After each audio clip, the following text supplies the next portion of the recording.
Okay, students, we have to continue with our chapter of ecology, relationship of organism with one another and with the environment. In our last lesson, we briefly studied about biotic and abiotic factors. Today, we will go into their detail, how temperature, light, oxygen, pH, how it affects plants and animals around us, that we have to see today in detail. Our first point is of temperature, and we have to see how plants cope up with the adverse temperature effects. It may be low temperatures or high. We see that in plants that formation of underground storage organ is there. When temperature is not favorable, plants make up underground storage organs to survive that period of time.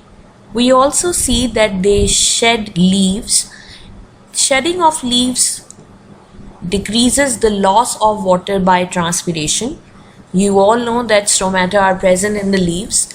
So if temperature is high, what do plants do sometimes? Some of the species, they will shed off their leaves so that the number of stomata automatically reduces and the rate of transpiration also reduces.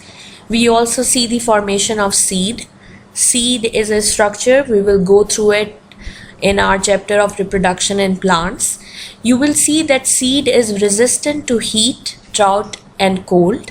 And just before the unfavorable environment, plants tend to make seed to survive that period of time. We also see some physiological activity changes in plants and animals. Their metabolic activities also changes during summers and winters.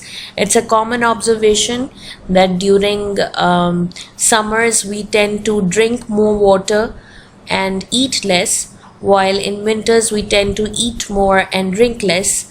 Our physical activity is also affected by temperature.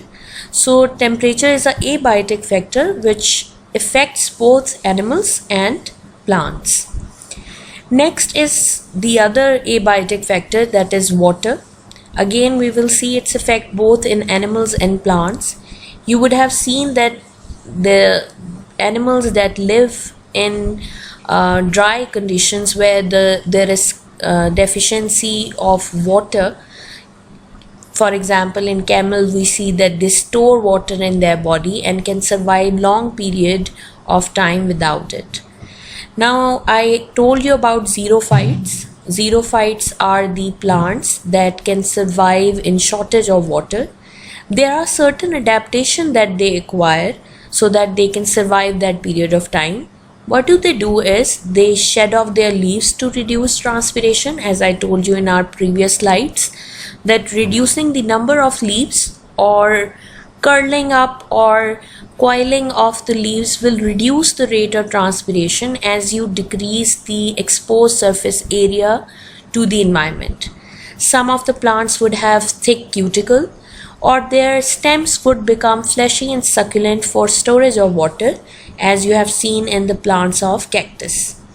Then there can be reduced number of stomata. Sunken stomata, as in marram grass. I will show you marram grass adaptation in our next slides.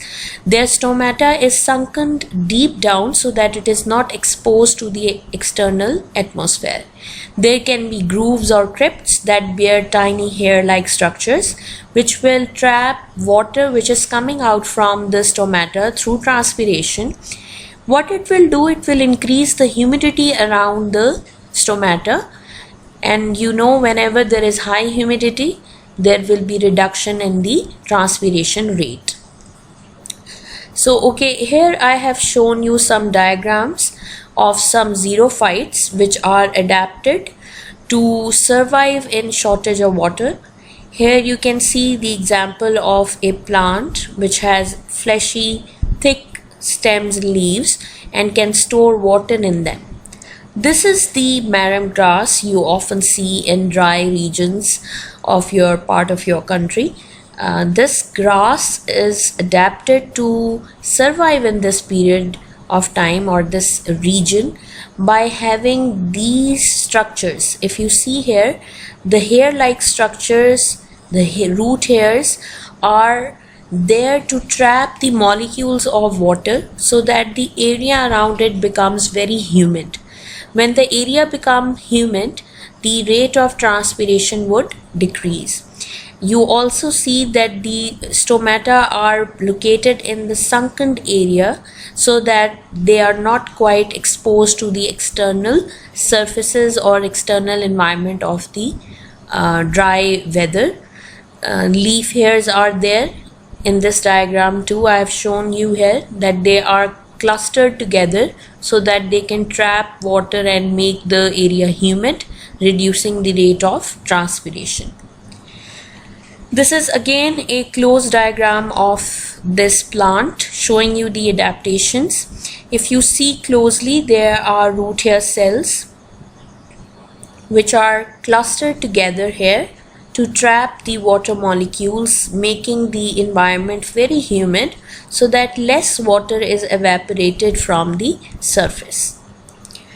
Next point is of water again, abiotic factors, but the plant type are hydrophytes. Hydro means water and phytes stands for plants. So what we will see here, these are the plants that are adapted to survive completely submerged in water, as in the case of hydrilla. Completely submerged plant is hydrilla, and this is its diagram. This is the plant which is completely submerged in water. Then is partially submerged water, for example water lily. Water lily is partially submerged, some part of it is in water and the flower is above the water surface. And then there is free floating water. This plant is shown here in this diagram. These are free floating plants that can survive while floating on the water.